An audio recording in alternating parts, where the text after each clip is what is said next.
को तेल देने वाला एक बड़ा इलाका बारूद के पहाड़ पर सुलगने लगा है।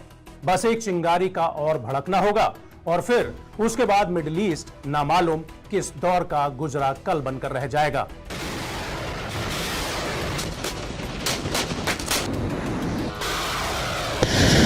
इसकी बड़ी वजह यह है कि ज्वालामुखी बन चुके मिडिल ईस्ट की आग में ईरान और इजराइल तेल डालकर भड़काने में लगे हुए हैं।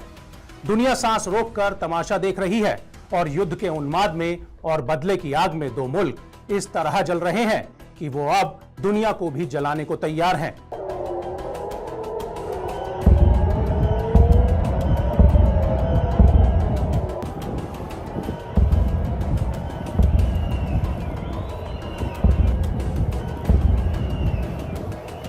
खास बात यह है कि साल 1980 तक कभी ईरान और इजराइल बहुत अच्छे दोस्त भी हुआ करते थे, लेकिन वक्त के साथ जब हुकूमत बदली तो फिर नजरिया भी बदला और नफरत भी पनपी।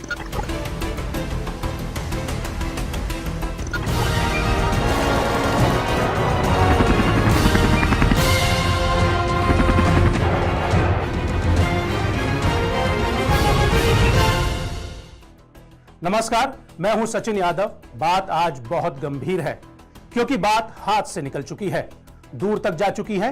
पहली दफा ईरान ने इजराइल पर डायरेक्ट अटैक किया है, तो पहली दफा ईरान और इजराइल एक दूसरे के खून के प्यासे बन चुके हैं। दोनों एक एक बार अपने बदले का दीदार कर चुके हैं और अब बारी है तो उस फाइनल असॉल्ट की जो कि मिडिल ईस्ट में भयंकर तबाही मचा सकता है।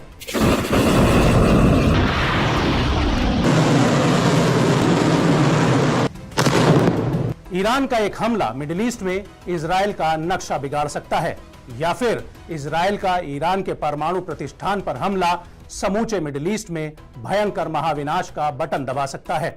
यह आग फिर ऐसी लगेगी जो बुझाए न बुझेगी और जिसके बुझने का इंतजार खुद अमेजन के जंगलों में लगी आग भी करते करते थक जाएगी। दरअसल 7 अक्टूबर 2023 के दिन इजराइल पर हमास के हमले के बाद जंग की आग हिजबुल्लाह से होते होते इजराइल की चौखट तक पहुंच गई। इजराइल ने सीरिया की राजधानी दमिश्क में ईरानी दूतावास की बिल्डिंग को मिसाइल हमले से जमींदोज कर दिया। यह इजराइल का डायरेक्ट अटैक था जिसका प्रतिकार ईरान को करना ही था, या यूं कह लीजिए कि इजराइल ने ईरान को भी हमास हिजबुल्लाह के साथ जंग में खींच ही लिया।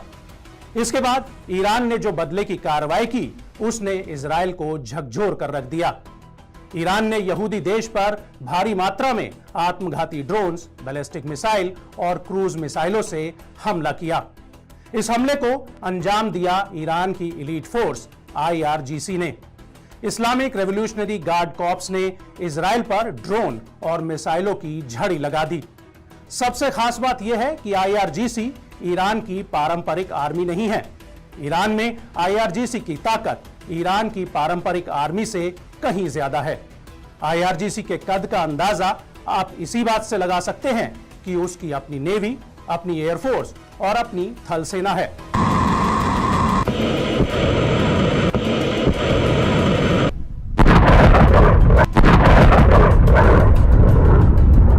अब आपको बताते हैं कि आखिर ईरान में IRGC वजूद में कैसे आया। दरअसल साल 1989 में ईरानी क्रांति के बाद इस्लामिक रेवोल्यूशनरी गार्ड कॉर्प्स की स्थापना की गई थी।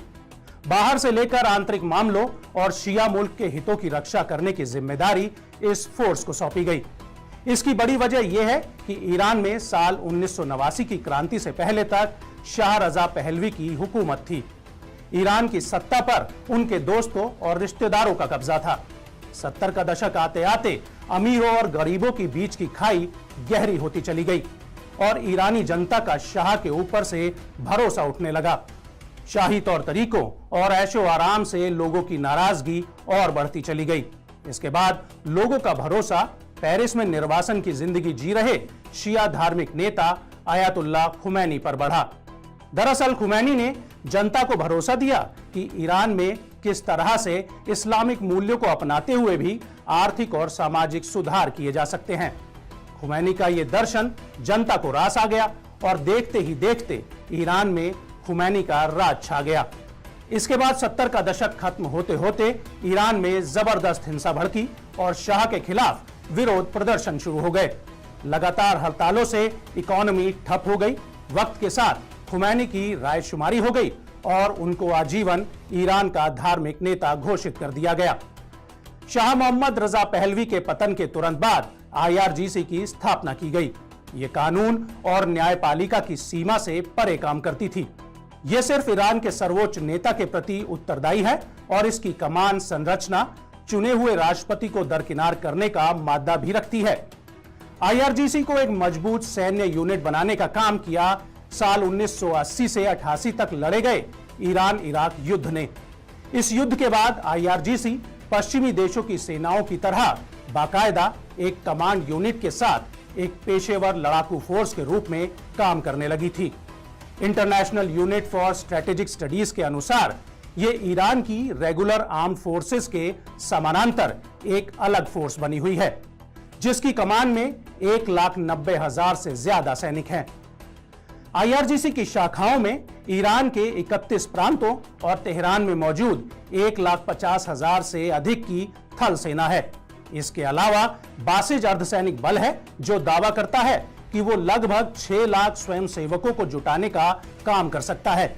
ईरान की नियमित सेना की नौसेना से अलग IRGC का अपना नौसैनिक बल है, जिसमें लगभग 20,000 नाविक हैं, जिन पर ईरान की समुद्री सीमाओं पर गश्त करने की जिम्मेदारी है, जिसमें स्ट्रेट ऑफ हर्मुज भी शामिल है, जहां से दुनिया का लगभग 1/3 समुद्री तेल हर साल गुजरता है।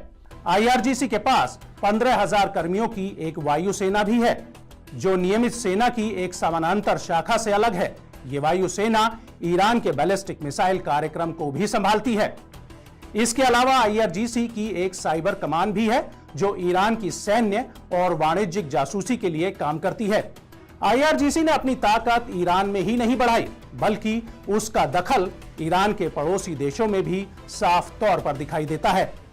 IRGC की एक विदेशी शाखा है जिसे कुद्स फोर्स के नाम से जाना जाता है, जो लेबनान से लेकर इराक, यमन और सीरिया समेत मध्य पूर्व तक फैला है, जो अपने सहयोगी मिलिशिया को हर संभव मदद करती है। उन्हें IRGC प्रशिक्षण, हथियार, पैसा और सैन्य सलाह मुहैया कराता है, जिससे वो इन प्रॉक्सी गुटों द्वारा पश्चिमी देशों और अपने सबसे बड़े दुश्मन इजराइल को काबू करने का काम करता है। साल 2003 में जब अमेरिका ने इराक पर आक्रमण किया था, तब इराक में IRGC की भागीदारी ने तेहरान और वॉशिंगटन के बीच विवाद काफी हद तक बढ़ाने का काम किया था। 2007 में अमेरिकी राष्ट्रपति जॉर्ज W. बुश ने कुद्स फोर्स पर अमेरिकी बलों को मारने के लिए शिया मुसलमानों को सड़क के किनारे बम प्रदान करने का आरोप लगाया था और अमेरिकी सरकार के अंदर और बाहर के विशेषज्ञों ने सवाल उठाए थे कि क्या ऐसे आदेश सीधे तेहरान से आए थे। और उसके बाद डोनाल्ड ट्रंप प्रशासन ने 2003 और 2011 के बीच इराक में 608 US सैनिकों की हत्या के लिए सीधे सीधे IRGC को दोषी ठहराया था। इसके बाद हाल के घटनाक्रम पर नजर डालें तो ऐसी कई रिपोर्ट सामने आई हैं जिनमें हमास के द्वारा इजराइल पर किए गए अब तक के सबसे बड़े हमले में भी IRGC ने अहम भूमिका निभाई है। यहां तक कि IRGC के एक पूर्व अधिकारी एजातुल्लाह जरगामी ने गाजा में भूमिगत सुरंगों में मिसाइल के उपयोग सहित हमास को सैन्य प्रशिक्षण प्रदान करने की बात भी स्वीकार की थी। अब आप खुद ही सोच लीजिए कि ईरान एक साथ दो समानांतर सेनाओं का संचालन कर रहा है, जिसमें IRGC का रोल सबसे बड़ा है। इसकी बुनियाद ही इस्लाम की हिफाजत के लिए पड़ी है। ऐसे में हमास और हिजबुल्लाह जैसे संगठनों की मदद के लिए IRGC किसी भी हद तक जा सकता है।